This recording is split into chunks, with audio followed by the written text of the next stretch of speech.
저번에 터진 건 급성인 거고 이번에 터지는 건 만성일 겁니다. 서서히 빠질 거예요. 그러니까 미국 증시를 받치고 있는 좀 두 가지 기둥이 있습니다. 하나가 AI. 지금 대부분의 투자가 AI로 다 쏠려 있고 미국 GDP의 상당 부분을 AI가 다 커버쳐주고 있어요. 침체를 AI로 커버치고 있는 상태입니다. 또 하나가 미국의 유동성이에요. 그러면 미국 증시의 두 기둥이 내년에 더 강화될 것이냐. 제가 볼 때는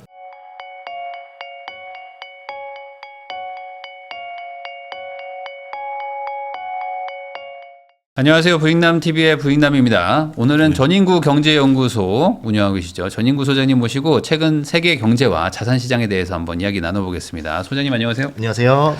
네, 소장님 오랜만에 나와주셨는데 네. 그 사이에 참 여러 가지 일이 있었지만 많았죠. 요즘에는 정말 그 환율 얘기가 가장 큰 이슈인 것 같습니다. 특히 네. 이제 1,500원 막 왔다 갔다 거의 돌파할 것 같은 막 그런 불안감. 예전에는 1,400원도 비싸다고 했는데 이제는 막 1,500원을 뚫는다 하니 뭐 대기업 회장님들 다 불러가지고 뭐 달러 좀 어떻게 안 되냐. 네. 지금 정부가 이제 그 정도로 좀 다급해하는 것 같은데 그냥 단도직입적으로 지금 네. 이 상황에서 1,500 돌파도 각오해야 되나요? 어떻게 보세요? 가능하죠. 아, 그래요? 추세대로면은 지금 나중에 환율 차트 보시면은 시간봉이라고 있어요. 그거를 이제 보시면은 뿅망치가 이렇게 보여요. 네. 저녁 6시에 한번 아니면 10시에 한번 이런 식으로 해서 환율을 인위적으로 한 번씩 퉁퉁 잡는 흔적이 보인단 말이죠. 그 얘기는 뭐냐면 자연스럽게 방치하면은 계속 지금 올라가고 있는 상태인 거고 네.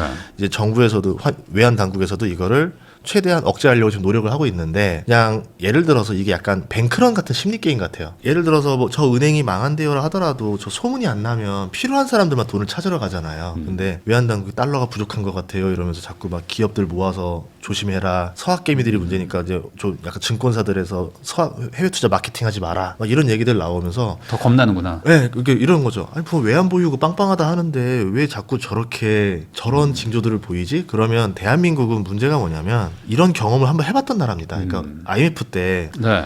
환율 있다고 한창 정부가 거짓말을 했다가 알고 보니까 없어가지고 외환위기를 한번 겪었던 나라이기 때문에 환율의 달러에 대해서는 정부를 못 믿는단 말이에요, 사람들이. 그러니까 이제 그런 액션들 자체도 좀 신중하게 태도를 해야 되지 않나 싶은 거죠. 근데 오히려 이 역효과가 나면서 애매하게 찔끔찔끔 쓴 거예요. 부동산 규제 때랑 똑같아요. 부동산 규제 때도 규제를 찔끔찔끔 하면 사람들이 자꾸 오르니까 국가가 자꾸 이렇게 하는구나 하면서 더 달려들잖아요. 네. 지금 달러가 딱 그런 상황이에요. 그러니까 필요 없는 수요들까지 환율이 올라갈 것 같으니까 자꾸 이제 투기 수요까지 달라붙는 거죠. 그러면 이 투기 수요를 억제하기 위해서 정부가 엄청난 계획을 준비하고 있고 이런 것 때문에 달러 공급이 늘어날 테니까 니네들 투기 수요로 들어오면 다 손실 볼 거야. 겁을 빡 줘서 좀 있으면 1,400원 될 것 같다라는 믿음을 줘야 사람들이 투기를 안 하고 한 내년에 달러 쓸 사람들도 지금 안 사고 내년에나 사고 이렇게 하면서 서서히 수요와 공급으로 맞춰져 가는데 네. 지금 하고 있는 오히려 액션들이 더 자극을 하는 것 같아요. 그런 면에서는 좀 불안하게 느껴지는 거죠, 사람들이. 근데 거꾸로 얘기하면은 그런 거를 정부도 안 하고 그냥 조용히 넘어가고 싶은데 훨씬 너무 다급하니까 너무 지금 마음이 급하니까 그런 그 부작용이 있는 걸 알면서도 이렇게 예. 하는 게 아니냐라는 또 그런 해석도 가능한 거잖아요. 그렇게 되니까 이제 더 달러를 사고 싶어지는 거죠. 없는 거 아니야, 얘네들? 달러 왜 부족한 거야? 그러니까 외환 보유고에는 많다는데 시중에는 달러가 없다라는 거는 네. 결국은 지금 시장에서 사는 달러를 사가는 세력들이 많다는 거 아니에요? 제가 봤을 때는 이거는 투기 수요도 많다라고 봅니다. 네. 이 투기 수요를 어떻게 잡을까를 좀 더 생각해 주시면 좋을 것 같은데 투기 수요를 잡는 방법이 외환을 어떻게 잡을까 좀 난이도가 있는 것 같아요. 예를 들어서 부동산 같은 경우는 뭐 그동안 많이 해봤으니까 어떤 공식들이 있는데 달러를 어떻게 못 사게 할 것인가. 예를 들어서 제가 미국에 집을 사려고 하는데 달러를 바꿔가야 된다. 아니면은 제일 만만한 건 나 그냥 미국에 주식을 사기 위해서 네. 우선 달러로 환전을 해둔다. 아니면 그럴 필요 없이 그냥 은행에서 버튼 하나로 나 외환 예금 통장으로 달러 예금 통장으로 그렇죠. 환전한다더라. 이 수요를 막을 방법이 없는 거예요. 어떻게 뭐 예를 들어 하루에 그러면 1인당 환전을 1,000달러만 해주겠다. 허가제. 예, 이렇게 되면은 이제 진짜 대규모 규제가 나오는 건데 이러면 사람들이 공포를 느끼는 거죠. 그러니까 이러지도 못하고 저러지도 못하니까 자꾸 애매한 것들만 나오고 있는 거 아닌가. 그러면은 결국에 지금 미국에서 금리를 인하했는데도 잠깐 내렸다 다시 또 튀어 올라가는 거는 그 소위 말하는 이제 사재기 수요다. 이런 저는 것들이 사재기 있다. 수요가 있다라고 봐요. 근데 이걸 파악할 방법이 없어요. 사재기인지 투자인지는 구분이 안 가거든요. 근본적으로 환율이 이렇게 높은 이유는 뭐예요? 그러니까 뭐 지금 뭐 서학개미 탓이다, 뭐 예. 아니다, 뭐 이런 걸로 싸우고 있는데. 저 세 가지를 보거든요. 그러니까 네. 뉴스에서 말하는 두 가지랑 제가 의심하는 거 하나가 있는데 세 가지를 말씀드리면 첫 번째는 기업들이에요. 네. 기업들이 지금 미국에 투자를 해야 돼요. 그러다 보니까 달러를 자회사 위주로 보유를 많이 합니다. 해외 법인으로. 해외 법인들이 가지고 있는 달러를 가지고 뭐 좀 여유가 있으면 본국으로 보내서 이걸 환전을 한 다음에 뭐 하겠죠. 근데 지금 보니까 내년에 바로 이제 또 투자를 할 것들이 많아 보여요, 미국에. 그럼 당연히 달러를 남겨두는 게 낫겠죠. 그러니까 그동안은 다달이 뭐 한 50억 달러씩 이렇게 입금이 됐었다라면은 네. 내년에 써야 되니까 입금이 안 들어오는 거죠. 이런 게 좀 막혀 있는 게 하나가 1번이라 보는 거고. 그래서 회계상 달러랑 실제로 들어오는 달러 좀 다른 상태가 아닌가. 네. 이게 1번이고 두 번째는 뭐 서학개미도 맞아요. 왜냐하면 추석 때 이후로 전혀 주식 안 하시던 분들이 대표적으로 저희 장모님이 갑자기 나 삼성전자 살라고 이런 식으로 한다던가 미국 주식 살라고 이러면서 네. 갑자기 주식을 산다는 사람이 많이 등장했어요. 9월에. 네. 네. 실제로 이제 한국은행에서 말한 데이터상으로도 9월 이후에 서학개미, 그러니까 해외 투자 유출이 굉장히 늘어났다. 이때가 언제였냐면요. 10월 달에 또 국내 주식, 미국 주식, 코인 다 난리 나던 시기였었습니다. 세계가. 네. 해외 투자 자본으로 엄청나게 빠져나가는 시기였다라는 거죠. 당연히 장이 좋으니까. 반대로 장이 꺾이고 나면은 이제 그건 많이 잠잠해질 겁니다. 예를 들어서 이번에 12월 데이터가 나오진 않았지만 12월에 증시가 좀 조정을 받고 있기 때문에 미국 주식이 코인도 마찬가지고 아마 그 데이터부터는 유출 금액이 그렇게 크지 않을 수도 있다라고 보거든요. 네. 예, 그렇게 보고 있고요. 세 번째는 뭐냐면 코인으로 인한 유출이 굉장히 큰 것 같아요. 잡히진 않아요. 근데 주식이라던가 부동산은 차라리 나아요. 왜냐하면 나갔다가 언제든 뭐 손실을 보더라도 어느 정도는 돈이 들어올 돈들이란 말이에요. 네. 근데 문제는 코인을 위해서 테더를 사가지고 해외를 보낸 다음에 해외에서 뭐 선물을 하든 뭐 하잖아요. 거래소를 하든 그 돈들이 들어오질 않습니다. 나가기만 하고 들어오지 않는 돈들이 꽤 있다라는 거죠. 네. 그럼 이게 지금 잃어서 안 들어오는 건지 아예 그냥 뭐 누락 목적으로 그냥 돈을 유출을 한 건지 그것들에 대한 고민들이 있는데 아직까지 정부에서는 1번, 2번은 얘기를 하는데 3번에 대해서는 얘기를 안 하는 걸 봤을 때는 거기에 대해서 조사가 안 들어간 거 1번 아니면은 그거를 알려줄 수 있는 전문가가 없는 거 세 번째는 비밀리 조사하고 있는 거 그렇게 생각해 보고 있습니다. 그러면 이래나 저래나 어쨌든 그 세 가지 요인들이 단기간에 해소가 될 확률이 있나요? 당장 뭐 없지 않나요? 제가 정부라면 할 수 있죠.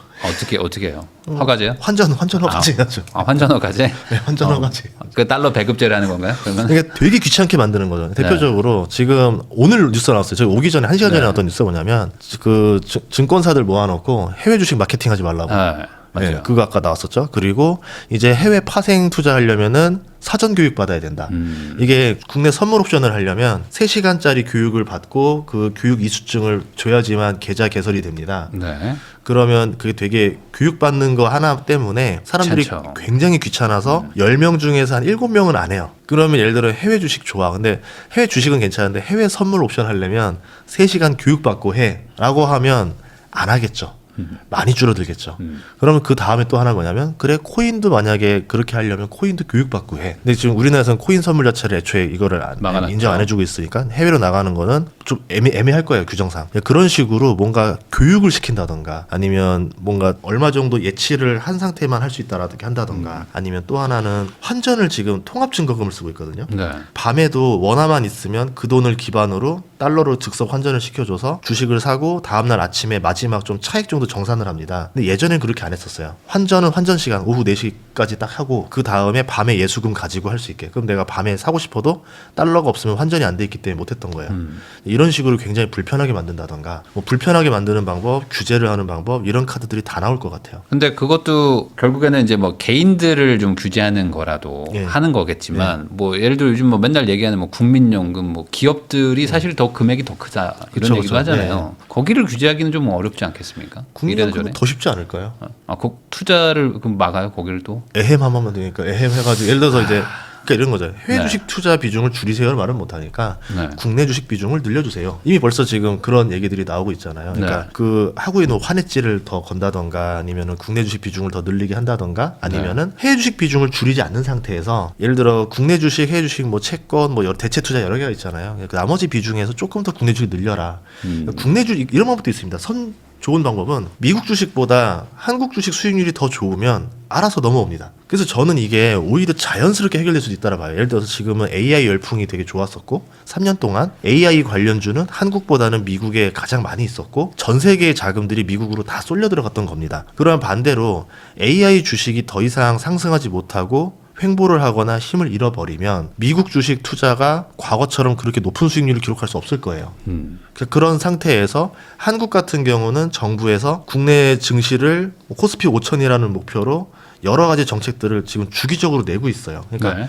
배당이 더 늘어날 거다, 아니면은 저PBR 문제가 해결될 거다, 자사주 소각에 대한 것들이 해결이 될 거다, 이렇게 되면서 그동안은 좀 덜 주주 친화적이었던 이제 코스피 문화가 이제는 더 주주 친화적인 형태로 바뀌게 되면은 점점 배당금이 늘어나는 기업들이 많아지기 시작한다. 이렇게 되면은 수익률이 올라가거든요. 미국 주식 이번에 했더니 수익률이 3%밖에 안 되네, 연간. 근데 한국 주식은 지금 이번에 한 15% 됐네. 이렇게 되면은 자연스럽게 유턴하겠죠. 그렇게 되면은 굳이 뭐 환율에 대한 이런 규제들을 하지 않아도 자연스럽게 잡혀갈 수 있을 겁니다. 그래서 저는 오히려 대결을 해보자. 차라리 미국 서학 게임들 견제를 하지 말고 차라리 한국 주식을 더 부양을 더 열심히 해서 자연스럽게 선택을 하게 해주자. 제가 예전에 금감원 때 개인 투자 대표로 가서 어떤 얘기를 했었냐면요. 아마 지금 갔었으면 되게 혼났을 거예요. 근데 그때 어떻게 했냐면 2년 전인가 가서 코스피가 2천 얼마대였었습니다. 그래서 지금 여기 계신 분들은 이제 쪽팔린 줄 알아야 된다. 왜냐하면 젊은 친구들이 국내 주식을 버리고 다 미국 가서 투자하는 이유가 뭐냐면 한국 증시가 신뢰도를 많이 잃었기 때문에 그런 거다. 그러니까 한국에 좋은 기업이 없어서는 아닙니다. 룰이 너무 나쁜 거죠. 막 물적 분할하고 뭐하고 막 서로 막 장난치고 배당 안 주고 뭐하고 막 이렇게 아니면 해외로 자산 빼돌리고 있고 이걸 많이 당했기 때문에 한국 주식에 대한 신뢰도가 없으니까 젊은 친구들이 그 양도세를 내가면서도 미국 주식 하는 거 아니냐. 그럼 이거를 여러분들이 한국 주식이 매력적으로 할 수 있도록 신뢰도를 개선해야 되는 게 여기 앉아 계신 분들의 몫입니다. 하면서 그때 F4에서 한 3분 있었거든요.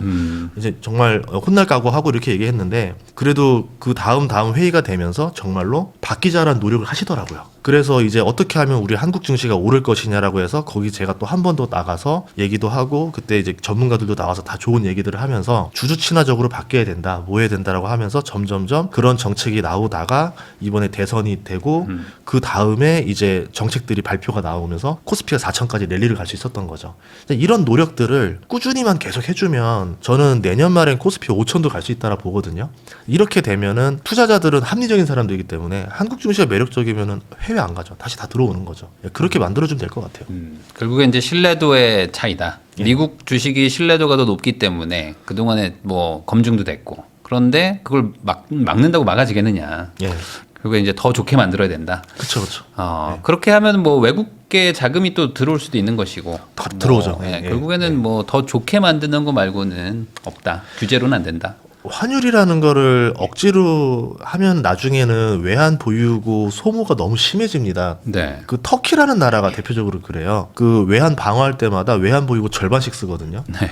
예, 그렇게 되지 않아야 되는 거죠. 그리고 외환 보유고 액보다 우리 뭐 직접 투자액이나 이런 나간 돈들이 국민연금에 해외 투자한 돈이 이런 돈이 더 큰 돈들이에요. 그 돈들이 10% 20%씩만 한국으로 들어와도 환율 방어에 엄청난 도움이 되는 거죠. 이번에 또 2026년 환율 전쟁 예. 또 책도 쓰셨는데 예. 그럼 결국에 내년 이제 뭐 연말이니까 26년에도 환율 문제는 계속된다. 이것 때문에 좀 여러모로 예. 사회가 힘들어진다. 뭐 이런 얘기일까요? 제가 이 환율이 왜 그러냐면 4개국이 이렇게 환율 정책이 다른 경우를 처음 봤어요. 네. 이게 뭐냐면 보통은 달러와 나머지 나라들로 구분을 합니다. 강달러면은 나머지 나라들 통화 약세, 약달러면 나머지 강세. 딱 이거였거든요. 근데 지금 보시면 미국은 약세를 원해요. 그런데 원화도 같이 약세가 돼요. 네.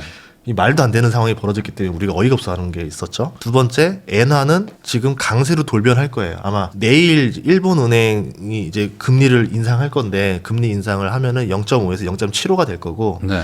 그 다음부터 이제 우에다 총재가 앞으로 일본은 2026년 금리를 어느 정도 방향을 결정하겠다는 멘트를 칠 건데 일본 은행들 그 전망치에서 보면은 내년에 2번에서 4번을 더 금리를 인상할 거라 보고 있습니다.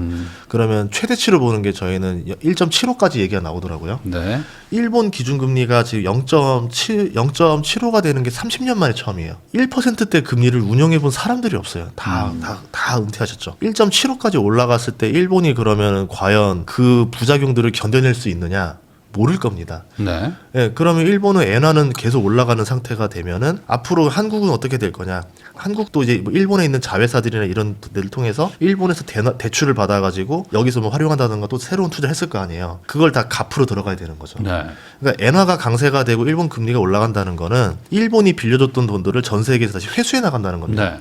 한국에서도 유동성을 빨아가고 미국에서도 유동성을 빨아가니까 전 세계에 있던 유동성들이 일본으로 들어오게 되는 거죠. 이 똑같은 현상이 하나 더 있는데 옆 나라 중국이 그렇습니다. 네. 우리는 워낙 약세니까 위안화도 약세일 것 같잖아요. 위안화는 지금 강세예요. 걔네가 그 달러당 7.0을 넘으면 포치를 넘어간다 해서 약세라고 봤는데 7.5인가 7.6까지 되게 올라갔었다가 지금 7.0에 거의 달라붙었어요. 위안화도 강세로 돌변한다는 얘기 뭐냐면 중국 밖으로 나갔던 돈들이 중국으로 다시 들어온다는 얘기입니다. 네. 그런데 우리나라만 지금 약세다 보니까 그렇게 되면은 중국에서 들어왔던 자금들이 중국으로 빠져나가고 일본에서 들어왔던 돈들이 일본으로 빠져나가고 기존에 있었던 돈들은 또 달러로 해서 또 미국으로 투자도 하고 뭐 해야 되니까 달러로 또 빠져나가고 그러니까 당연히 이 3개국이 압박 상태다 보니까 당연히 대한민국에 있는 달러들이 부족해질 수밖에 없었다라는 거죠.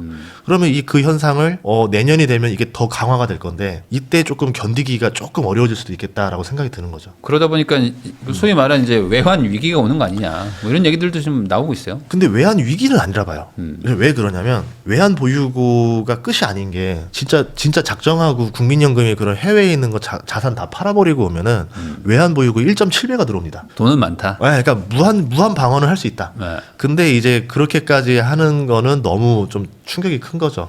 아니면 해외 투자한 자금들이 들어오게 한다던가 그렇게 해도 충분히 될 수는 있겠죠. 그래서 그러진 않는데 환율이 떨어질 요소들이 없다라는 겁니다. 그러면 이제 우리가 그동안 세팅이 대충 환율 1,200원 선을 계산해서 많이 움직였었는데 이제 그 시대는 아닌 것 같고 환율이 한 1,400, 1,500원 선 정도에서 좀 쭉 가는 모습이 나오지 않을까. 아마 정부도 여길 방어하기 위해서 환율에 대한 규제가 내년에 계속 나오고 1,500원 이하로 떨어질 기미는 잘 안 보이고 이런 모습이 가면서 이제 고환율 시대를 맞이해야 되는 거 아닌가. 그럼 결국에 미국이 금리 좀 많이 내려주기를 그냥 하염없이 기다리고 있어야 되나요? 미국이 금리를 내리면은 보통 이제 원화가 강세가 나오죠. 근데 네. 문제는 뭐냐면 엔화가 금리를 인상하는 타이밍에 맞물렸다는 겁니다.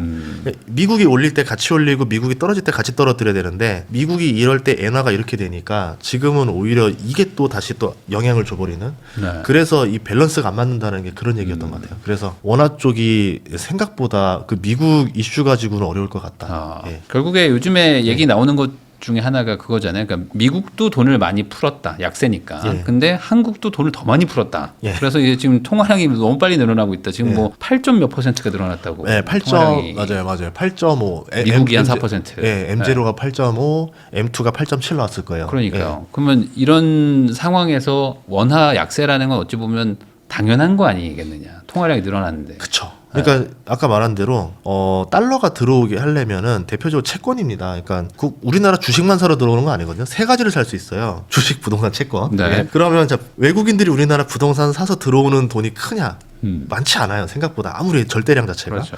그러면 채권은 주식보다 더 커요. 채권을 사게 만들어야 돼요. 그럼 채권은 뭐냐면 금리가 계속 이제 인하될 거다라는 기대감이 채권 가격을 올리는 게 또 하나 있고 채권 수량이 줄어들 거다. 희소성이 있어야 될 거다 해야지만 채권 가격이 올라갑니다. 네. 근데 말씀하신 대로 돈을 많이 풀고 적자 재정을 하면은 당연히 채권을 더 많이 찍어내니까 네. 주식으로 치면 유상증자를 때리고 있는 거죠 계속. 그러니까 채권을 그렇게 하려면 긴축 정책을 바뀌어야 되는데 그럼 대한민국 경제 상황을 봤을 때 긴축을 할 수 있는 상황이냐? 안 되죠. 긴축한다 그러면 난리 날 거예요. 네. 뭐 건설 경기가 너무 좋고 뭐 민간 소비가 좋고 취업률도 좋고 실업률이 없는 상태에서는 긴축을 하는 게 맞지만 지금 상황에서는 긴축하기가 너무 어려운 거죠. 내수를 살려야 되는데 아무리 돈을 부어도 살아나지도 않는 상태고 그래서 오히려 말씀하신 대로 저는 그런 이유들 때문에 그런 요소들 때문에 외국인들이 채권 사러 들어오는 게 쉽지 않을 것이고 결국은 이 달러 유입이 되는 거는 한계가 있지 않겠는가 이렇게 보는 거죠. 그러면 결국에 소위 말하는 이제 뉴 노멀의 시대다. 이제 앞으로 1,500원은 뭐 당연하고 뭐 그 이상으로 계속 올라가는 내려가긴 쉽지 않다. 다만 이런 말이 있었어요. 워렌 버핏이 했던 말 중에 뭐냐면 미국과 반대로 서지 말라는 말이 있었는데 네. 우리 코로나 때 이런 경험을 해봤습니다. 코로나 때 코비드 터지면서 사람들이 막 쓰러지고 뭐 되고 이제 바깥에 활동 못하고 다 집안에만 있으라고 하니까 소비가 다 죽어버리고 다 실업자가 되고 장사가 마비가 되고 부도가 난다 이런 얘기를 해서 세상이 망하는 줄 알았죠. 네. 그랬더니 트럼프가 낸 정책이 뭐였냐면 돈을 엄청나게 풀자 했습니다. 그러니까 오히려 코비드 때문에 자산 가격이 더 어이없이 더 올라가는 이런 일이 벌어졌잖아요. 그럼 마찬가지로 환율이 1,500원 이상으로 올라갈 것 같다고 느껴졌을 때 정부는 쓸 수 있는 카드가 진짜 많아요. 뭐 물론 그 카드들이 국민들이 원하지 않는 카드들도 많이 있겠죠. 근데 이 카드를 여러 개 가지고 있다고 하면 정부는 내가 1,500원을 무조건 막겠다라고 하면 막을 수 있는 카드들은 존재할 것이다라 봅니다. 아마 그때 97년과는 다르지 않을까라 봐요.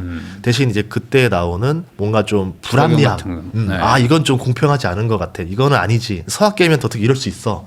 이런 얘기들이 지금보다 훨씬 더 많아지겠죠. 그러면 지금 뭐 정리하면은 환율만 봤을 때 투자자들 입장에서는 이게 무조건 나쁘다, 좋다라고 말하기도 뭐 애매한 거네요. 어떻게 봐야 됩니까?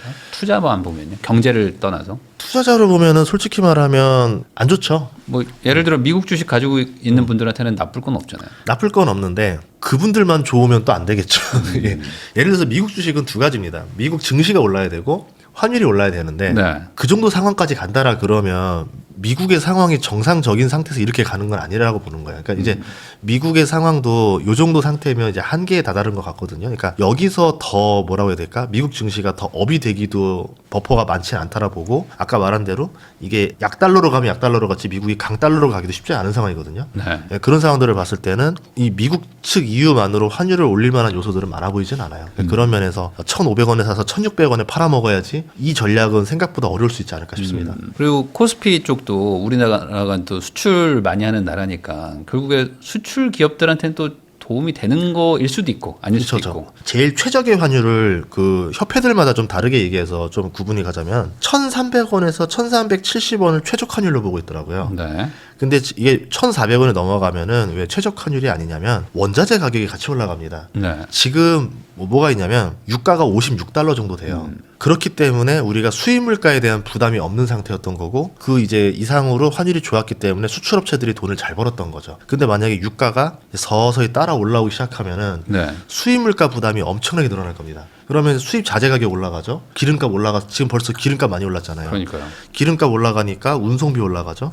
그 다음에 물가 올라가니까 당연히 인건비 올라가죠. 인건비 올라가면 당연히 기업들 입장에서는 마진이 줄어들죠. 네. 근데 이 비용은 문제가 뭐냐면 내려오질 않습니다. 그럼 환율이 떨어지면 이 비용도 같이 깎아주느냐? 안 깎아주는 거죠. 네. 이랬을 때 이제 마진폭이 확 줄어들면서 오히려 수출업체가 과연 유리하다라 말할 수도 없는 거죠. 그래서 엔화도 그때 140엔인가 그 넘어갔을 때 일본 기업들도 엔화가 약세로 되니까 오히려 자기들이 역으로 손해보고 있다라고 하면서 엔화 약세를 기업들이 반기지 않는다는 뉴스가 있었습니다. 우리나라도 똑같이 있었고요. 네. 예. 그러니까 이게 마냥 좋진 않다. 예. 지금 약간 최적의 그 환율에선 좀 많이 벗어나 있는 상태. 예. 그리고 이게 당장은 해결이 안 된다. 이렇게 좀 정리할 수 있을 것 같습니다.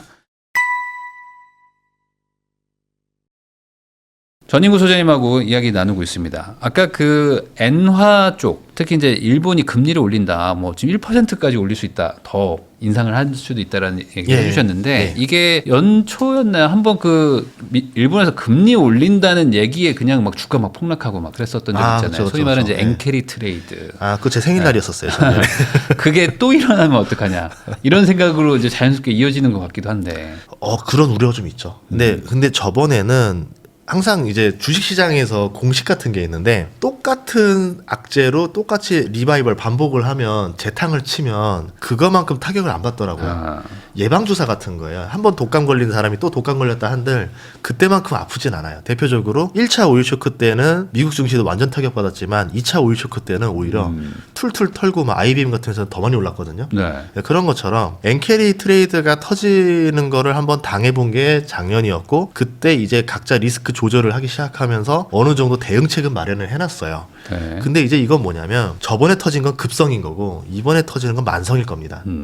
서서히 빠질 거예요. 그러니까 엔캐리로 인해서 뭐 갑자기 급락이다 이게 아니라 미국 증시를 받치고 있는 좀 두 가지 기둥이 있습니다. 하나가 AI. 지금 대부분의 투자가 AI로 다 쏠려 있고 미국 GDP의 상당 부분을 AI가 다 커버쳐주고 있어요. AI를 빼보니까 실업률이라던가 소비, 고용 다 안 좋아요 상태가. 그러니까 침체를 AI로 커버치고 있는 상태입니다. 네. 그러니까 그런 상태가 AI고 또 하나가 미국의 유동성이에요. 전 세계에서 투자할 때가 미국밖에 없다 보니까 전 세계 자금이 미국으로 다 쏠렸어요. 저번에 코로나 이후부터 2024년까지 미국으로 들어간 ETF 자금이 5,500조 원이에요. 아마 25년에 더 많이 들어갔겠죠. 네. 그럼 그 돈들이 채권으로 거의 많이 안 갔을 거고 실질적으로는 주식으로 대부분 갔을 거고 그 돈의 상당수가 M7, 빅테크들 위주로 또 들어갔을 겁니다.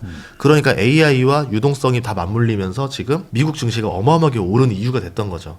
그러면 미국 증시의 두 기둥이 내년에 더 강화될 것이냐, 유동성이 더 늘어나고 AI 주가가 더 오를 것이냐를 확신하면은 그 투자를 더 해야 되는 거고, 이제 슬슬 힘이 빠지는 것 같다 싶으면은 빼야 될 때가 되는 거죠. 네. 근데 제가 볼 때는 AI 쪽도 지금 이제 오라클 사건 터지면서 서서히 이제 AI 투자해서 손익분기점 못 넘기는 것 같아라고 하면서 서서히 발 빼는 투자자들이 늘어났어요. 그래서 이제 어제 오라클 쇼크가 났던 거고, 그런 분위기에서 하나 더 유동성. 그럼 미국 증시에서 가장 유동성 중에 또 한 축을 담당하는 게 하나는 연준이고 하나는 일본 은행입니다. 하나는 저희 엔켈입니다. 자, 그러면 연준에서는 더 이상 유동성을 버줄 만큼 이제 유동성이 많이 남아있지가 않아요. 그래가지고 최근에 단기채 금리 발작을 했거든요. 5년 동안 미국이 단기채 금리 발작을 6번 했는데 그 6번 할 때마다 한 달 뒤나 두 달 뒤에 증시가 조정을 받았었어요. 그리고서 11월 달에 단기채 발작이 나고 나서 지금 12월 되니까 조정을 받고 있는 거죠.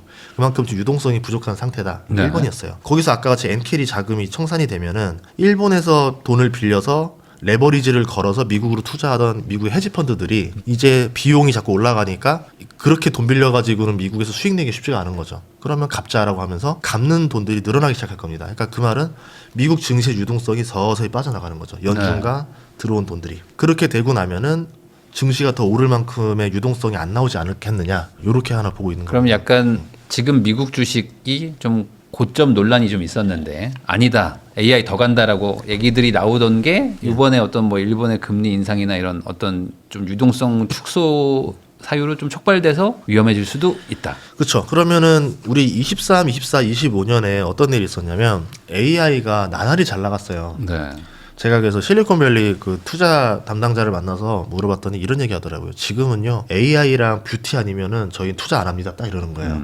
그러니까 어떤 사업을 얘기해도 AI랑 뷰티 아니면 우린 관심 없다. 딱 그냥 선을 긋더라고요. 네. 그 얘기는 뭐냐면 미국 내에서도 시중의 유동자금, 투자자금들이 AI에 다 쏠렸다라는 겁니다. 그러면 이제 AI가 돈을 벌어서 와야 되는데 아직 우리가 그걸 못 만난 거죠. 대체 언제까지 기다려야 드디어 수익이 나오는 거야가 되는데 오픈 AI가 적자가 너무 점점 심해집니다. 투자는 계속해야 되고 네. 그 이제 한계 상황에 자꾸 다다른 걸 보여준 게 2025년이었습니다. 엔비디아는 보여준 게 LLM 말고 새로운 AI로 보여준 모델이 로봇이야라고 하면서 피지컬 AI로 분위기를 넘겼었던 거고, 그게 9월, 10월, 11월 분위기가 좋으면서 피지컬 AI 관련 주식들이 많이 올랐었던 거죠. 네. 근데 그럼 피지컬 AI가 당장 나올 거냐? 시간은 좀 걸릴 겁니다. 이게 대중화가 되고 수익화가 되려면. 마치 우리 테슬라 주가 한창 좋았던 시절에 네. 2021년에 전기차가 순식간에 세상을 뒤덮을 거고 테슬라 성장률이 나날이 뛰어넘을 거다라 생각했지만 막상 그러지 않았고 테슬라 옵티머스가 나올 거라고 보여줬던 게 3년 전쯤이었는데 아직까지도 계속 연습만 하고 있는 거죠. 그러니까 생각보다는 시간이 걸리는데 주식시장에서는 로봇이 내년부터 27년부터 생산이 들어갈 거라 계산하고 있어요. 그렇게 해서 시장이 막 뿜어질 거라 보는데 그러지 않고 29년부터 생산이다 이렇게 되면은 주가가 어떻게 될까요? 피지컬 AI 관련 주가들이 떨어지게 됩니다. 그러니까 이 생산 시기만 늦춰져도 2년 동안 4년은 못 견디겠다 이러는 거죠. 자금들이. 그러면서 네. 무너지는 거고. 자, 그런 상태에서 이제 AI 관련돼서 또 LLM도 문제가 하나 있는데 그 오픈 AI 챗 GPT가 지금 적자를 많이 보는 이유가 뭐냐면요. 적자를 안 보려면은 얼마를 받아야 되는가라는 그 뉴스가 있어서 봤더니 월 400에서 500달러를 받아야 된다 하더라고요. 그래 적자가 안 나요. 예. 네. 그러면 예를 들어서 60만 원, 70만 원 내고 챗 GPT 쓸 사람은 없을 겁니다. 네. 그 얘기는 뭐냐면 우리가 챗 GPT를 통해서 많은 도움을 받고는 있지만 그 정도의 비용을 낼 것까지는 아니라는 거죠. 그러니까 그 정도의 만족도를 주지는 않는다라는 겁니다. 반대로 제미나이나 이런 데들은 오히려 잘 걸렸다 하면서 그렇게 가격 올리면 가격을 안 올리겠죠. 네. 챗 GPT를 망하게 하려고. 그러면은 경쟁자도 있는 상태라서 가격을 올릴 수도 없는 이유도 있는 거고요. 이런 상태에서는 어딘가에서는 계속 적자 보는 기업이 나오는데 그 적자를 감내하면서 데이터 센터를 계속 지어줘야 되고 데이터 센터는 얘한테 데이터 센터 이용료를 못 받을 가능성이 높아지는데 계속 무한정 짓는 게 부담스러울 수도 있겠죠. 그런 상태에서 데이터 센터도 너무 비싼 이유가 엔비디아의 그래픽카드가 너무 비쌌던 겁니다. 엔비디아 그래픽카드 절반 가격으로 떨궈주거나 해서 마진을 늘려주게 되면은 생태계가 한 번 더 순환할 수 있겠지만 엔비디아가 그렇게 하고 싶어 하진 않겠죠. 그러면서 하나 둘 자빠지면서 수요가 더 늘어날 줄 알았던 것들이 생각보다 둔화가 되는 거죠.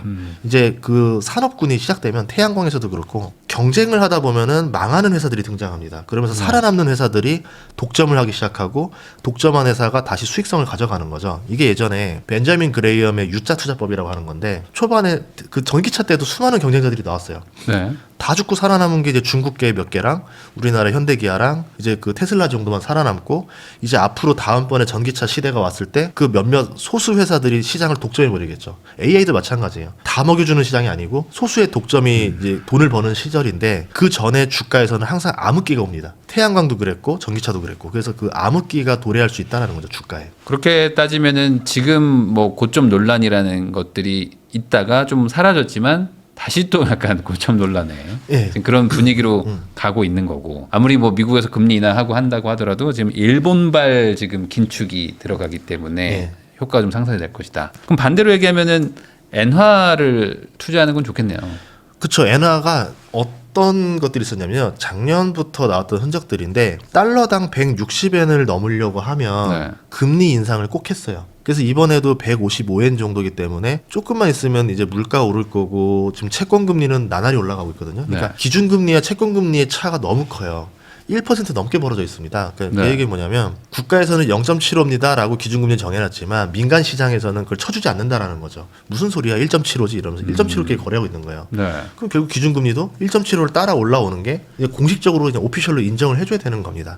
그런 과정으로 계속 올라가게 되니까 결국은 이제 금리가 계속 서서히 올라가 주면서 여기에 대한 투자 이득이 매력이 생기면서 계속 자금들이 유입이 되는 것. 그러면은 엔화가 어쨌든 강해진다는 거는 한국한테는 좋은 거는 아니죠. 이게. 좋은 거 아니죠. 네. 예. 엔화가 강해지면 예를 들어서 지금 한 120엔쯤에서 100엔 밑으로 내려가면은 우리나라가 오히려 수출 경쟁력이 더 좋아지니까 이게 더 매력 있다라 보는데 그런 상황은 아니고 엔화가 이 정도 내려온다고 해서 우리한테 막 아주 메리트 있다 볼 수는 없어요. 대표적으로 또 하나가 있었던 게 뭐냐면 2011년 때 동일본 대지진 났을 때였는데요. 네. 엔화의 매력은 뭐냐면 달러가 붕괴돼서 달러가 약해지거나 달러의 위기가 오거나 미국 경제가 안 좋아졌을 때 엔화로 돈이 들어옵니다. 그래서 달러가 약해지면 엔화가 강세로 올라가 버려요. 네. 2011년에 어떤 시절이었냐면 차 화정이었습니다. 특히 현대차가 성장할 수 있었던 비결이 도요타가 그 당시 때 시장을 장악하고 있었는데 엔화가 너무 급등하면서 도요타가 미국에서 수출하는 게 마진이 안 나버리는 거예요. 너무 네. 힘들죠. 그럼 가격을 올려야 되겠죠. 그런 상태에서 우리나라는 고환율이 되면서 마진이 좋아지기 시작한 겁니다. 그래서 한국 그 현대 기아차 그때 기아차 7배 올랐을 거예요 그때. 그런 식으로 나오는 이벤트가 있을 수 있겠죠. 근데 그렇게 되려면은 엔화는 강세로 가면서 우리가 예상한 것보다 20%가 아니라 40% 정도 이상 강세를 벌여 나가게 되고 미국은 서서히 경제 위기가 오면서 이제 소비 둔화도 오고 이렇게 된 상태가 되고 우리나라는 지금의 1,400원, 1,500원 정도 환율을 유지하고 이렇게 되면은 예를 들어 미국으로 수출하는 뭐 자동차 등이 좋을 수가 있겠죠. 아, 그러면 엔화가 올라가면, 그러니까 엔화가 강세로 가면은 일본 기업과 직접 경쟁하는 예. 기업들은 좀 좋을 수는 있고, 예, 미국에서 붙는 기업들. 미국에서 붙는 기업들 그런 일이 지금 일어날 수도 있다. 일본 주식은 도움이 되는 거 아닌가요? 일본 주식? 걱정되는 게 일본이 시총 상위권들을 보면요 하나가 자동차계입니다. 자동차나 거긴 좀안 자동차 좋아지겠네요. 부품, 예, 네. 이게 시총 상위주예요. 네. 그리고 반도체예요. 하나는 반도체 부품 소재. 그러면 AI가 나빠지면 반도체가 나빠질 거고 네. 미국 경기가 침체되면은 자동차 시장이 안 좋아집니다. 일본은 미국 경제에 따라서 같이 연동이 되는 상태인데 엔화는 올라가지만 미국 경제가 나빠지면 얘네들은 증시 안 좋은 거죠. 네. 그럼 제일 최적화된 투자법은 뭐냐면 두 가지를 할 수 있는데 확률을 제일 높이고 싶다고 하면 그냥 엔화만 사는 거예요. 엔화만 사면 양도세가 없습니다. 네. 환차익이니까. 네. 그리고 너무 심플하죠. 엔화가 160엔 넘는 건 쉽지 않아 보이고 강세로 갈 가능성이 높아 보이니까 엔화 투자는 큰 수익을 내기는 어렵겠지만 확률이 높은 투자가 되는 거고 여기서 좀 더 큰 걸 먹고 싶다라 그러면은 엔화로 미국 국채를 사는 거예요. 네. 미국 경제가 AI 쪽이 좀 상황이 안 좋아지면서 좀 침체의 모습이 더 드러나기 시작한다. 그러면 미국 입장에서는 기준금리를 더 내려야 됩니다.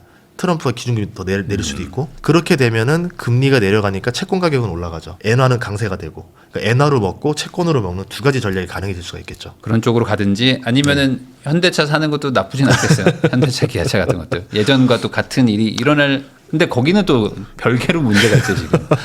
거기는 또 미국 시장에서 파는 게 또 별개 문제가 있긴 하니까. 근데 저것 있잖아요. 로봇이 있어서 네. 이제 그 상장할 거 아니에요.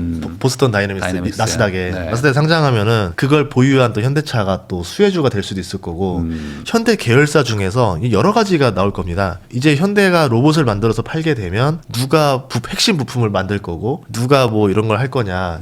그럼 현대 자동차 회사 중에서 뭐 모비스가 되든 HL 만도가 되든 뭐 누군가가 수혜주가 나올 거거든요. 네. 그것들을 찾아보는 것도 괜찮을 것 같아요. 사실 이제 자동차주라기보다는 이제 로봇 N 자동차 예, 예. 정도로 이제 가는 방향이죠. 예. 근데 이것도 아직 모르는 거잖아요, 사실. 모르는데 그럴 때 이제 좋은 게 안전마진이라는 기술이 있어요. 네. 안전마진 기술이 뭐냐면 현대차가 배당 수익률이 되게 높아요. 그렇죠. 뭐 아직 주가가 저렴한 편이긴 하죠. 예, 그래서 특히 현대차 우루 사면은 배당 수익률이 더 높아져요. 한 예전에는 한 8% 됐는데 지금은 좀 낮아졌을 거예요. 그리고 이번에 나온 게 뭐냐면 배당소득 분리과세가 이제 통과가 되면서 어떻게 할 거냐면 배당 성향 25% 그리고 전년 대비 배당금 자체가 절대적으로 10%씩 늘어나야 됩니다. 지금 가격에서 배당 수익률 8%였던 기업이면은 배당금을 10% 늘려주니까 다음번에는 배당 수익률 8.8, 네. 그 다음에는 9.7, 그 다음에 11 이런 식으로 올라가게 되는 거예요. 그래서 배당주가 지금 앞으로 매력이 굉장히 올라갈 거거든요. 근데 현대차는 아이러니하게도 굉장히 저퍼의 고배당주입니다. 네. 그래서 물리더라도 저퍼의 고배당이라 버틸 힘이 강하다라는 거죠. 그런 주식들한테 물려도 견뎌볼 만하다. 그걸 안전마진이라 표현하거든요. 네. 그러니까 차라리 이런 N화가 인상될 때 이게 반대로 수혜를 받을 곳들을 좀 알아보는 건 좋겠다. 예. 그리고 오히려 지금 뭐 미국 AI나 뭐 미국 주식 쪽에 투자하는 거는 조금 또 고려를 해봐야 된다. 좀 조심해야 된다. 예, 지금 미국에서 돌아가는 분위기들이 네. 그렇게 좀 우호적이지 않아요. 옛날처럼 파지티브하지 않고 네거티브가 섞여서 들어옵니다. 그러다가 서서히 균열이 가다가 하다가 이제 뭔가 다른 악재가 하나 나왔을 때 우르르 떨어지거든요. 네. 그렇기 때문에 지금은 좀 조심하면서 해야지 과감하게 베팅하는 타이밍은 아니라고 봐요. 그런 의미에서 지금 엔비디아가 이렇게 주가가 많이 빠지고 그런 건가요? 지금? 예, 그런 이유입니다. 그러니까 3단계로 돼 있거든요. 지금 그 소재 부품을 파는 엔비디아 네. 그리고 이제 데이터 센터 사업을 하고 있는 구글이나 마소나 이제 이런 뭐 오라클 뭐 이제 이런 회사들. 자, 그 다음에 이걸 가지고 소프트웨어를 학습을 시켜서 사람들한테 고객들한테 돈을 받는 챗 GPT 같은 회사들. 네. 자, 그럼 챗 GPT는 돈을 못 벌고 있어요. 적자래요. 그럼 얘는 돈이 필요하니까 돈 좀 빌려주세요를 그동안 누가 해줬냐면 엔비디아가 빌려주던가 빅테크가 빌려주던가 하면서 얘네들한테 돈을 공급해주고 얘네들은 그 돈을 가지고 데이터 센터 사용료를 냈던 겁니다. 네. 데이터 센터는 앞으로 얘한테 뭐 몇 년치 계약 수주가 있으니까 이거를 담보로 데이터 센터를 확장했던 거고 그거를 지으면서 빅테크들은 자기 돈으로 줬는데 좀 부족했던 데들은 오라클 같은 데들은 그걸 또 투자를 받아가지고 투자금으로 돌려막기. 한 거죠. 네. 메타도 그렇게 했고 그렇게 되니까 어쨌든 빚까지 땡겨서 이제 GPU를 사서 자꾸 지으니까 성장 속도가 커 보이니까 엔비디아가 주가 계속 올랐던 거죠. 근데 여기가 서서히 맛이 가기 시작하고 여기도 오라클 때문에 슬슬 맛이 가는 게 보여요. 그리고 엔비디아가 옛날처럼 저렇게 팔 수 있겠어? 에서 물음표가 있는 상태에서 최근에 그 트럼프가 H200을 중국에 수출해도 좋아요라고 말을 했잖아요. 네. 젠스랑이 트럼프랑 독대해가지고 멘트를 치고 난 3일 만에 벌어진 일입니다. 그럼 젠스랑이 어떤 말을 했길래 트럼프가 H200을 중국에 수출하게 허가를 해줬을까? 이랬겠죠. 이상합니다. 카카 이상합니다. 이거 뭔가 좀 AI 쪽이 이게 균열이 나면은 미국 증시 아주 난리 날 것 같은데. 임기 내에 폭락 온다. 네, 우리 살려주면은 괜찮을 것 같은데. 네.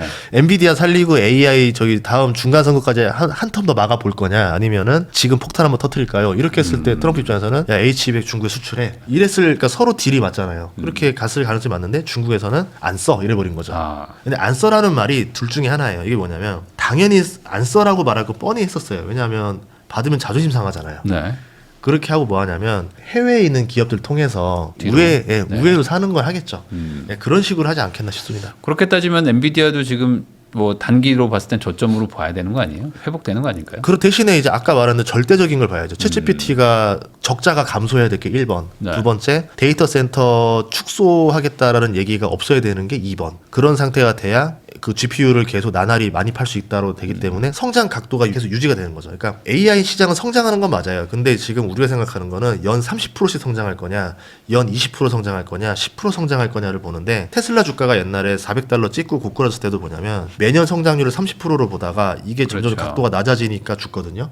그래서 주식에서 중요한 게 가속도라는 개념입니다. 이 가속도가 들어 올라갈수록 주가가 올라가고 이게 떨어질수록 주가가 떨어져요. 근데 지금 보면은 이게 올라가는 게 힘이 붙여 보이는 게 자꾸 느껴지는 거죠. 그러면은 반대로 이 챗 GPT든 이런 뭐랄까요? 소위 그냥 빅테크는 아닌 기업들이 지금 무너질 확률이 높다면 사실상 이제 LLM 쪽에서의 어쨌든 싸움이 좀 정리가 되는 거 아니냐. 그러면 소위 말하는 이제 살아남은 곳들은 수혜를 받을 확률이 높으니까 예. 지금 뭐 제미나이들 많이 쓰시는데 1년 전만 해도 제미나이 안 써놨거든요. 근데 안 썼죠. 지금 다들 막 그쪽으로 막 넘어갔잖아요. 실제로 성능도 좋고. 예. 그럼 결국에 구글이 승리하면 구글을 사놓으면 되는 거 아니냐 뭐 이런 생각도 있을 것 같아요. 그래서 버핏이 구글에 투자를 했죠. 네.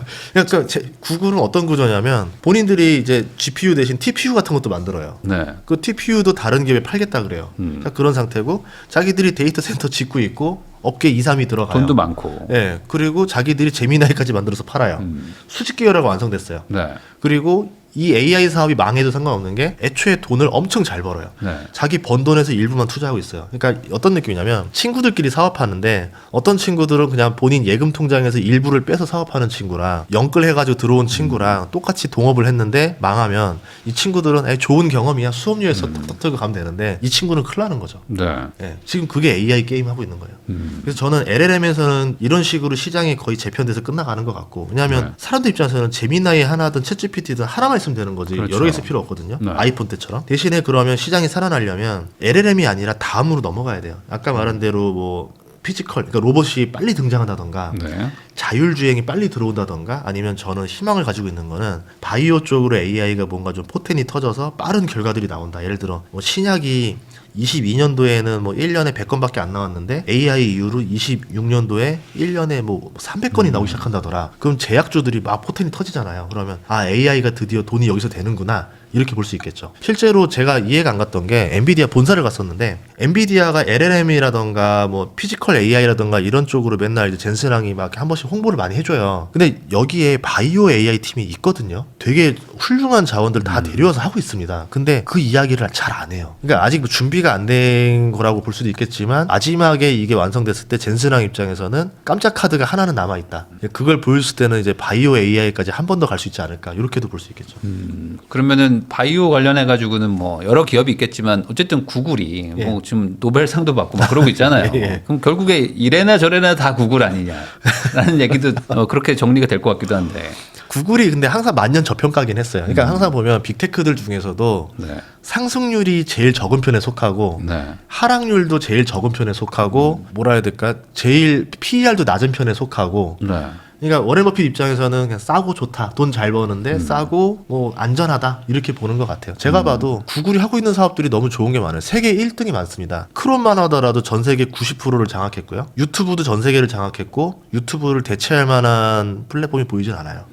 틱톡이나 이런 것도 유튜브랑 경쟁자라 볼 수는 없을 것 같고 그런 것들을 가진 상태에서 안드로이드, 스마트폰에 안드로이드 가지고 있죠. 거기에다가 말한 대로 제미나이까지 가지기 시작했죠. 네.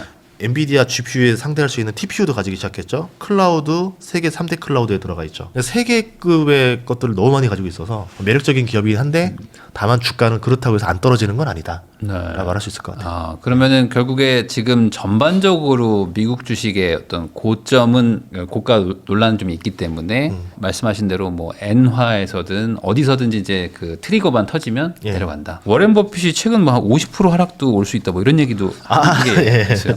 이게 어떤 의미로 해석을 해요? 버핏이 이제 그 어떻게 보면은 마지막 유언 같은 느낌처럼 말을 한 거죠. 네. 왜냐하면 자기 인생에서 50% 하락 한 3번 맞아봤는데 네. 나 없어도 그런 일은 계속 벌어지고 그렇게 되더라도 계속 시장은 성장하니까 너무 겁먹지 마라. 왜냐하면 이제 버크셔 해서웨이라는 주식은 워렌 버핏 하나 보고 들어온 주주들이 많이 있는데 그렇죠. 버핏이 빠졌는데 만약에 뭐 증시가 하락해서 버크셔 주가가 급락하면 사람들이 패닉세를 던질 거 아니에요. 네. 그거를 막기 위한 멘트라 본 것 같아요.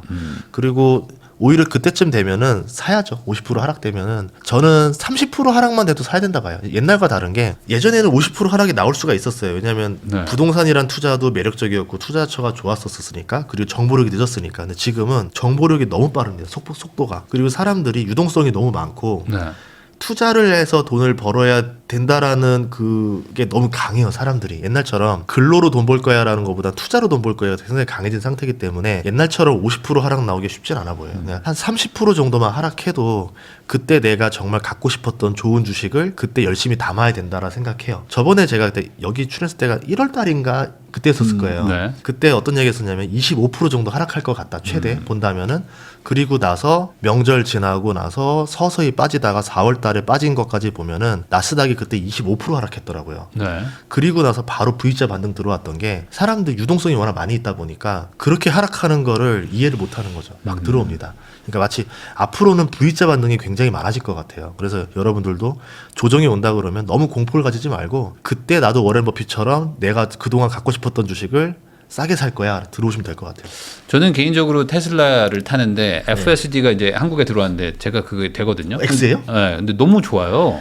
제가 지금 X 좀 중고차 살려고 계속 알아보고 지금 있는데 중고차들 못 사요. 지금 완전 다 지금 뭐 신차도 지금 안 나오고 있는데 너무 좋거든요. 네. 근데 주가는 너무 비싸요. 그래서 내가 이거 못 사겠어. 네. 너무 좋은 회사 같은데. 네. 테슬라 근데 뭐 계속 가더라고요. 또 500달러 뭐 돌파하고 네. 또 빠지긴 네. 하지만 여기는 좀 고점 논란이 없는 건가요? 고점이 약간 비싸죠. 계산을 해봤더니 너무 비싼 거 아닌가요? 퍼 300배예요. 300배를 못 들어가겠어요. 너무 좋은 회사 같은데.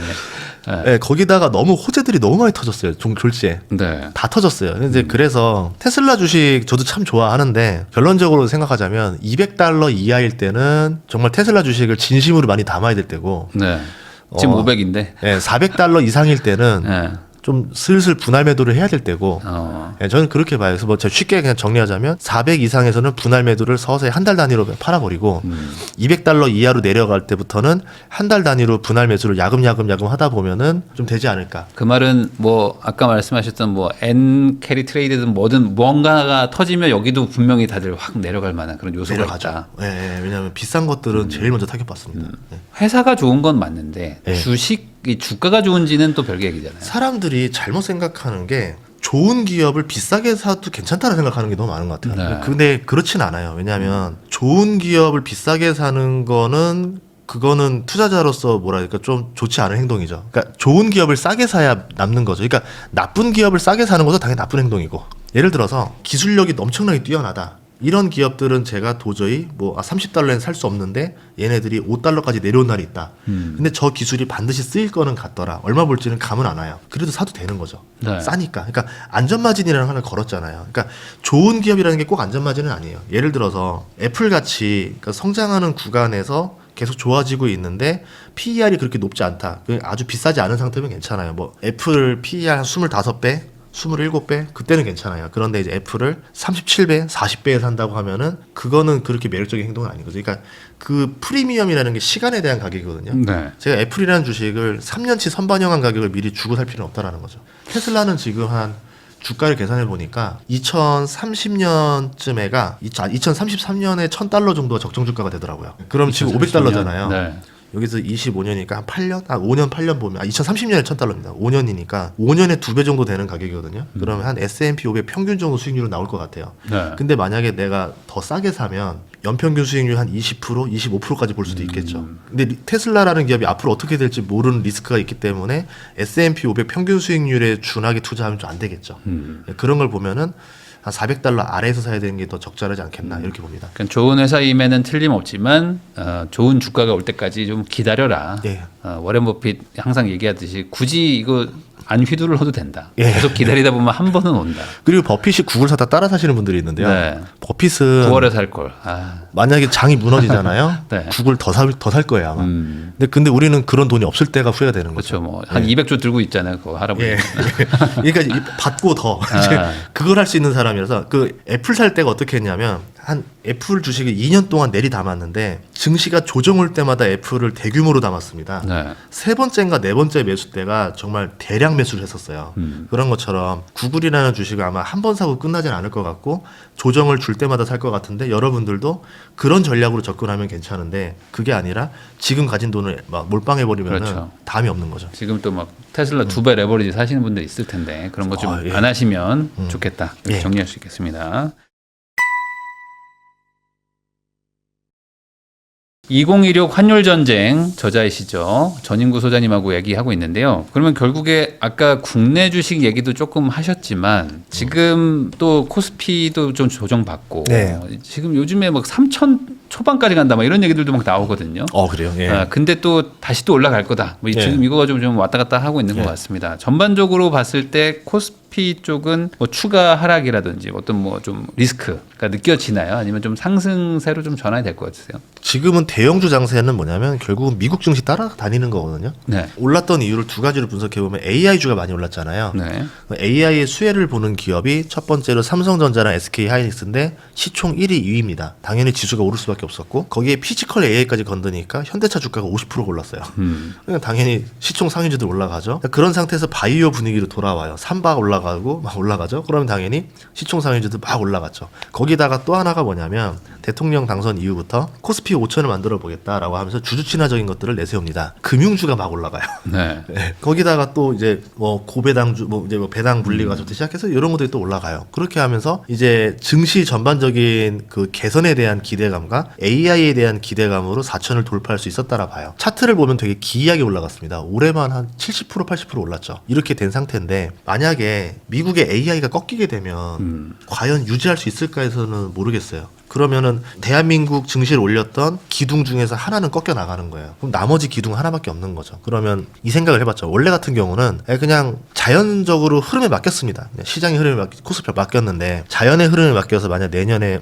AI 주식이 좀 많이 떨어져가지고 코스피가 3,300까지 가게 됐다. 근데 대한민국 내수를 살리기 위해서 유동성이라든가 돈을 많이 풀었잖아요. 그럼 당연히 돈을 풀면은 자산으로 돈이 이동하게 되고 강남 부동산이 오르고 싶어서 지금 꿈틀꿈틀 대고 있는데 그럼 만약에 증시가 꺾여버리면은 돈 많은 사람들은 어떻게 생각할까요? 역시 부동산이야? 네. 내일일 줄 알았다. 역시 부동산 가야지. 강남 불패였잖아. 이게 될 거잖아요. 근데 네. 내년에 지방선거가 있습니다. 네. 꽤나 곤란해질 것 같아요. 그러면 제 입장에서는 제가 정부라면은 약속은 지키자. 네. 라고 하면서 AI라는 축은 잃어버렸지만 그러면 정부가 나오는 그 증시 부양책으로 코스피 4천까지는 한번 다시 만들어 보자 라고도 나올 수 있다라는 거죠.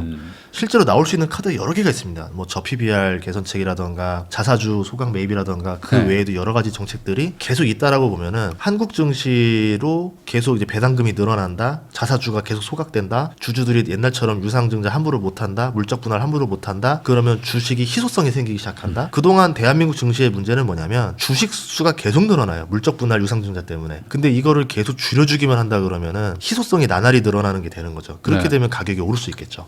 그렇게 해서 의외로 만약에 저라면 미국 증시도 하락하고 한국 증시도 하락하는 사건이 벌어지면 안 되겠지만 그러면 그때는 미국 주식 쪽은 제가 많이 정리하고 한국 주식에 집중적으로 투자할 것 같아요. 미국은 AI가 무너지고 나면 반등을 쳐줘야 되는데 네. 반등을 칠 주도주가 안 보여요, 딱히. 네. 바이오가 있다 하도 그게 그렇게 지수를 끌어올리는 건 아니니까. 한국 같은 경우는 정책을 가지고 해버리면은 반등을 칠 수 있는 것들이 굉장히 많아져요.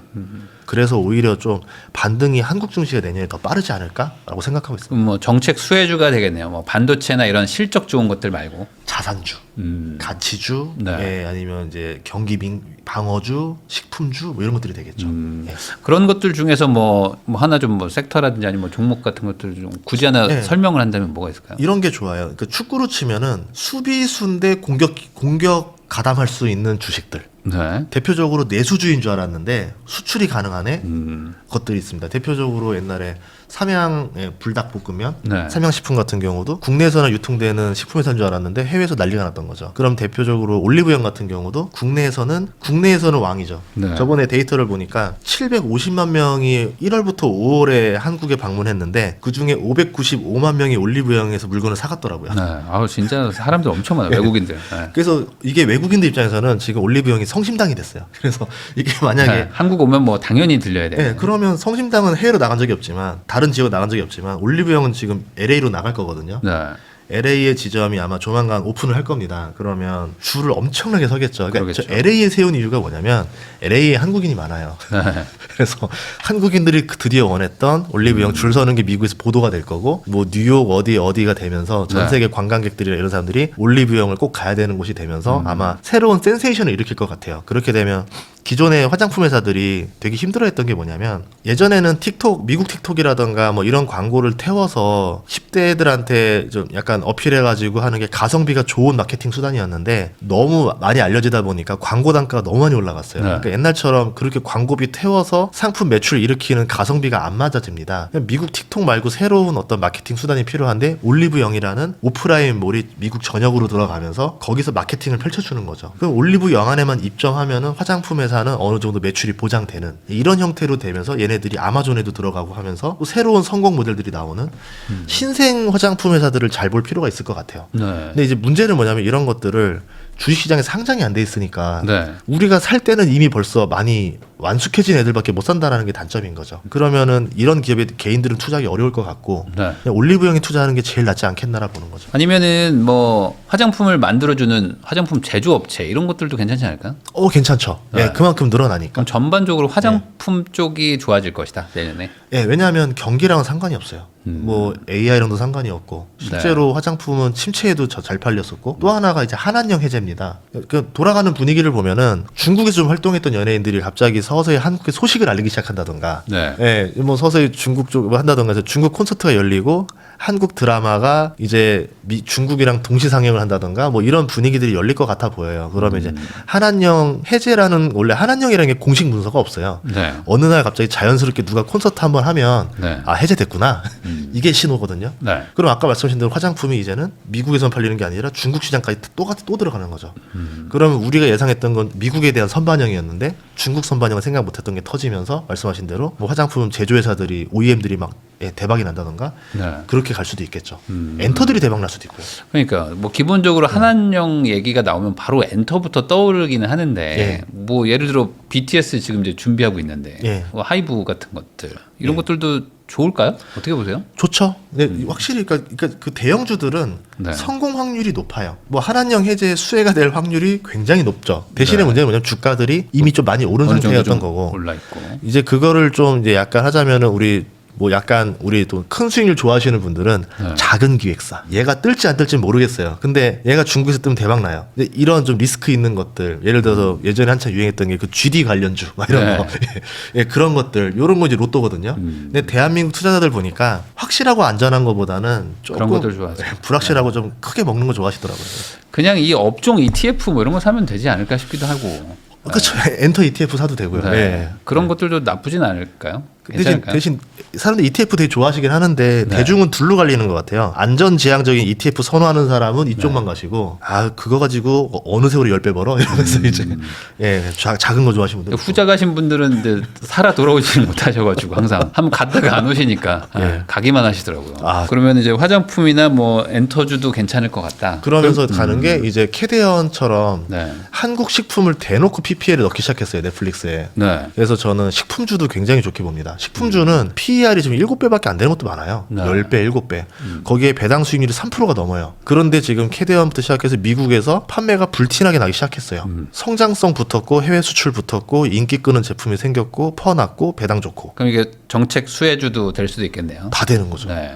뭐 같이 중국으로 넘어가면은 한한령 해제 수혜주가 되는 거고 미국 수출 확대되면은 넷플릭스 수혜주로도 엮이는 거고 이게 다리 건 게 많은데 이런 기업들이 주가가 안 오르는 이유는 뭐냐면 대중들이 도파민이 안 나오니까 안 삽니다. 네.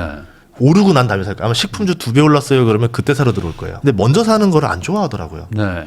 그걸 좀 바꿔야 돈을 버는데, 그러니까 제일 좋은 건 좋은 주식을 싸게 살 때가 제일 좋은 거지, 좋은 주식을 비싸게 살 때가 좋은 게 아닙니다. 근데 꼭 보면 그 삼양식품도 20만 원대 사라 하더라도 안 사다가 꼭 100만 원 넘어서야 사겠다 하고. 황제주 대하사전. 그러니까 좀 제일 좀 답답해요. 투자자들 보면은 그것만 바꾸면 되는데 꼭 고점에서 사고 싶어하는 게 너무 많아지다 보니까 욕심을 좀 버렸으면 좋겠다. 그리고 본인이 직접 찾아내는 연습을 꼭 했으면 좋겠다라는 생각이 듭니다.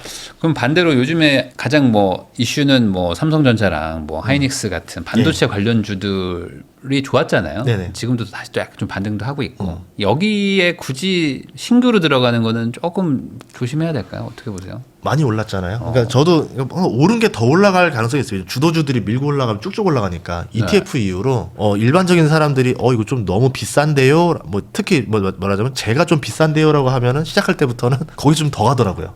ETF 때문에 한번 밀고 들어오는 힘이 더 강해졌어요. 쭉쭉쭉 올라가요. 근데 지금은 진짜 많이 올랐죠. 예, 그래서 먹을 게 많아 보이진 않아요. 여기서 잘 먹어야 한 20%. 근데 PER이나 뭐 이런 거 보면 예.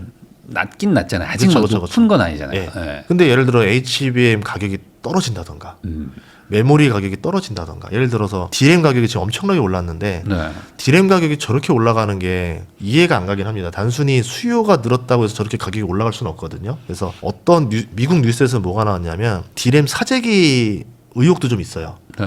그래서 인위적으로 가격을 올랐는데 반도체 회사들이 자기들 나쁜 건 없으니까 그거에 대해서는 그냥 입을 닫고 있다. 그렇게 되면은 DRAM 가격이 계속 올라가줘야 되는데 안 올라가고 HBM 가격이 계속 올라가야 되는데 안 올라가면서 정체를 걷게 되면은 예를 들어 대표적으로 AI가 흔들리거나 그렇게 네. 되면은 여기도 재미가 없을 수 있죠. 결국에 개인들은 이 도파민 찾아다니는 거 이걸 좀 정리를 해야 된다. 이런 마음을 좀 버려야 된다. 최근에 천일고속이 엄청난 이슈잖아요. 도파민 파티였잖아요. 자산주 도파민이 제일 재밌죠. 예. 10년 이렇게 가다가 이러고 갔잖아요.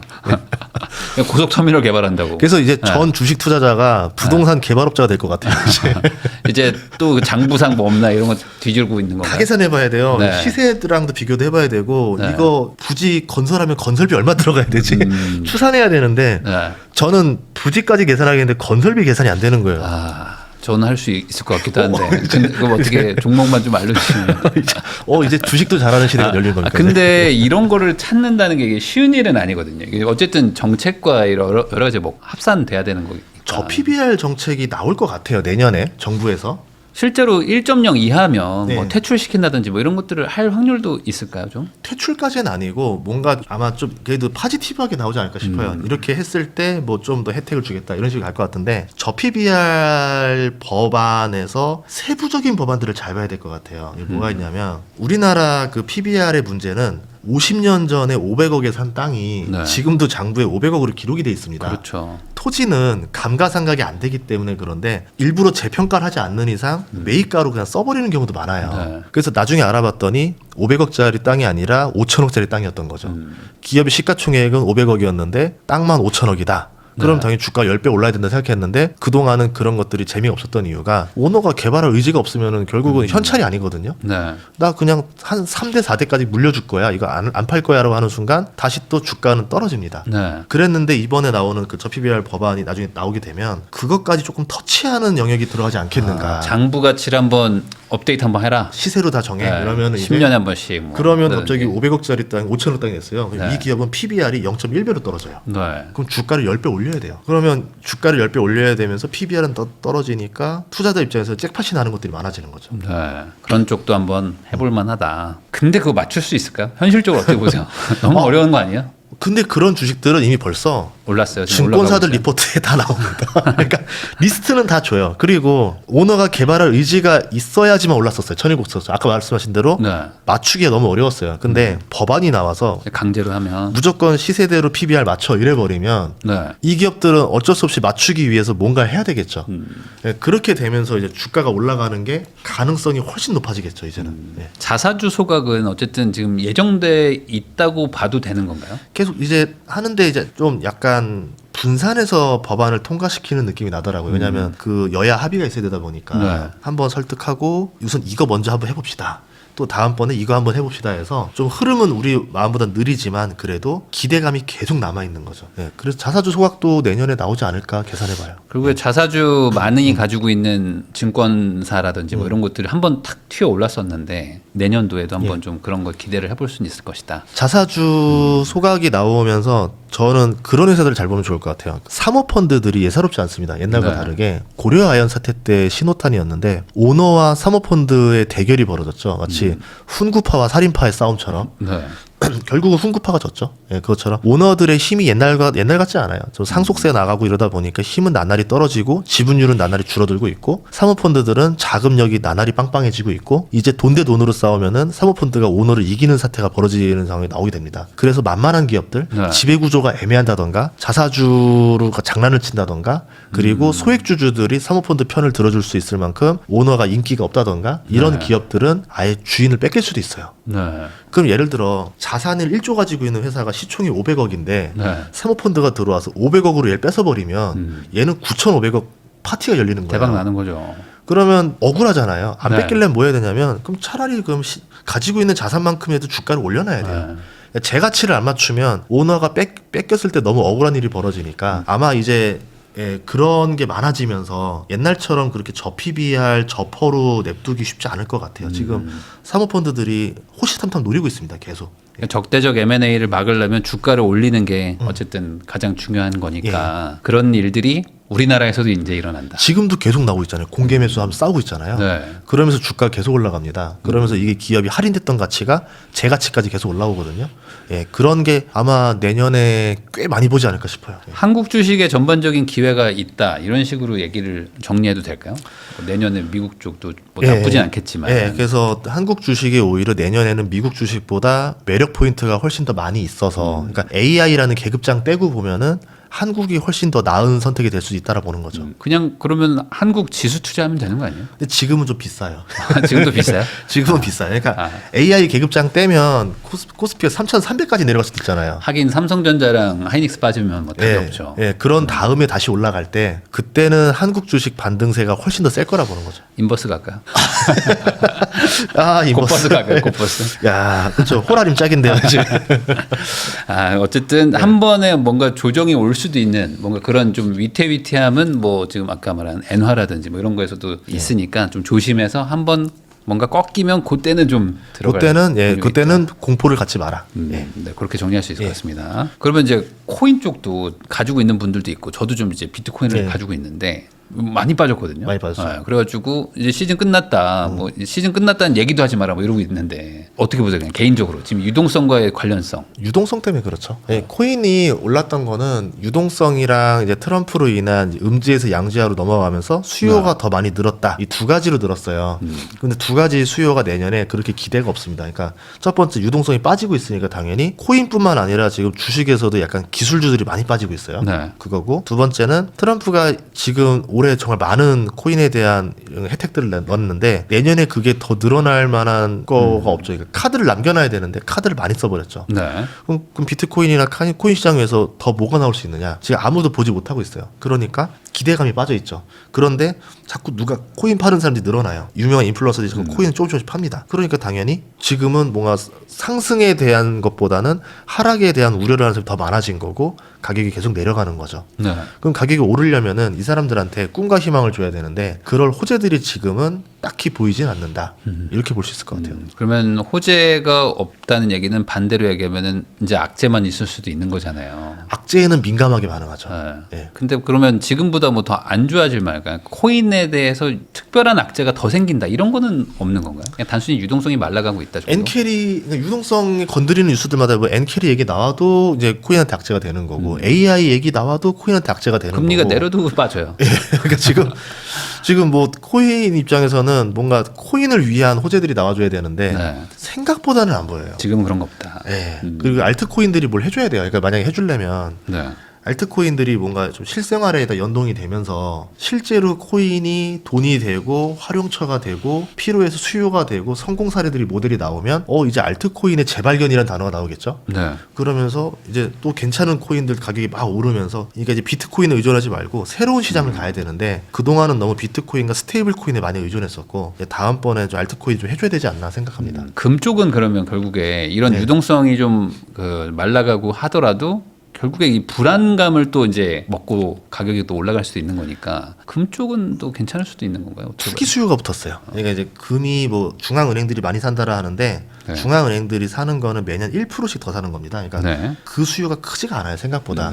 그럼 이번에 가격이 급등한 거는 어느 나라인지 모르겠지만 투기적으로 금을 많이 샀습니다. 네. 그리고 역대로 금과 주식이 동시에 오른 적은 없어요. 1950년대 후반인가 그때 한 번 있었다 그러더라고요. 그때 빼고는 없었어요. 그 얘기는 뭐냐면 금이 오른 거는 이상현상이라는 거죠. 네. 이렇게 급하게 오르면은 항상 급등 뒤에는 급락이 옵니다. 10이 오른 다음에 3이 떨어질 수도 있는 거고 10이 오르고 9가 떨어질 수도 있겠지만 얼마나 떨어질지 감은 안 오겠지만 급등 뒤에는 급락이라는 조정이 한 번은 오니까 지금은 금을 따라서 살 때는 아닌 것 같아요. 그럼 큰 틀에서 지금 뭐 사야 돼요? 엔화 사면 되나요? 엔화 안전자산. 너무 도파민이 없잖아요.